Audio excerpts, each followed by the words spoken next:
Hello welcome back to my YouTube channel. അപ്പോൾ guys, ഇന്നത്തേത് white sauce പാസ്തയുടെ റെസിപ്പിയാണ്.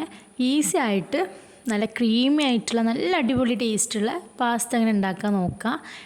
ആദ്യം തന്നെ പാസ്ത വേവിക്കാൻ വേണ്ടിയിട്ട് വെച്ചിട്ടുണ്ട് കേട്ടോ.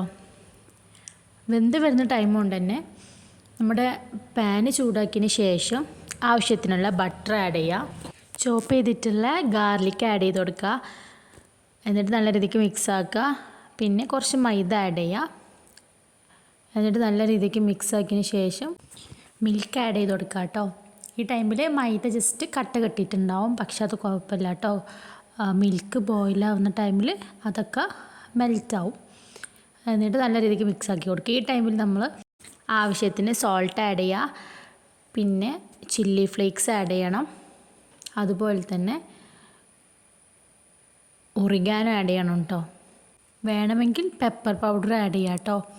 പിന്നെ നല്ല ക്രീമി ആയിട്ടുള്ള പാസ്തയ്ക്ക് വേണ്ടിയിട്ട് ഫ്രഷ് ക്രീം ആഡ് ചെയ്യുക. ഞാനിവിടെ ആഡ് ചെയ്യുന്നുണ്ട് കേട്ടോ. അമൂലിൻ്റെ ഫ്രഷ് ക്രീമാണ് യൂസ് ചെയ്തിട്ടുള്ളത്. അപ്പോൾ ആവശ്യത്തിനുള്ള ഫ്രഷ് ക്രീം ആഡ് ചെയ്യാം. എന്നിട്ട് നല്ല രീതിക്ക് മിക്സ് ആക്കി എടുക്കുക കേട്ടോ. അതിന് ശേഷം വേവിച്ച് വെച്ചിട്ടുള്ള മാക്രോണി ഇതിലേക്ക് ആഡ് ചെയ്തിട്ട് നല്ല രീതിക്ക് മിക്സ് ആക്കി എടുക്കുക. അപ്പോൾ നല്ല അടിപൊളിയായിട്ടുള്ള ക്രീമി ആയിട്ടുള്ള പാസ്ത റെസിപ്പിയാണ്. സോ എല്ലാവരും ട്രൈ ചെയ്ത് നോക്കുക. പാസ്തയിലുള്ള കുറച്ച് വെള്ളം ജസ്റ്റ് ഒന്ന് വറ്റിയിട്ട് ഒന്ന് കുറുകി വരുന്ന വരെ മിക്സ് ആക്കി എടുക്കുക കേട്ടോ. ഈ ടൈമിൽ ഞാൻ വീണ്ടും ചില്ലി ഫ്ലേക്സ് ആഡ് ചെയ്തിട്ടുണ്ട് കേട്ടോ. അതുകൊണ്ടോ ഇനി ഇത് ജസ്റ്റ് ഒന്ന് വറ്റി വരണം കേട്ടോ ഈ വെള്ളം. അപ്പോൾ അങ്ങനെ നല്ല അടിപൊളിയായിട്ടുള്ള ക്രീമി ആയിട്ടുള്ള നല്ല ടേസ്റ്റിയുള്ള പാസ്ത റെഡി ആയിട്ടുണ്ട്. അപ്പോൾ ഈവനിങ്ങിലൊക്കെ നമുക്ക് എളുപ്പത്തിൽ ഉണ്ടാക്കാൻ പറ്റും.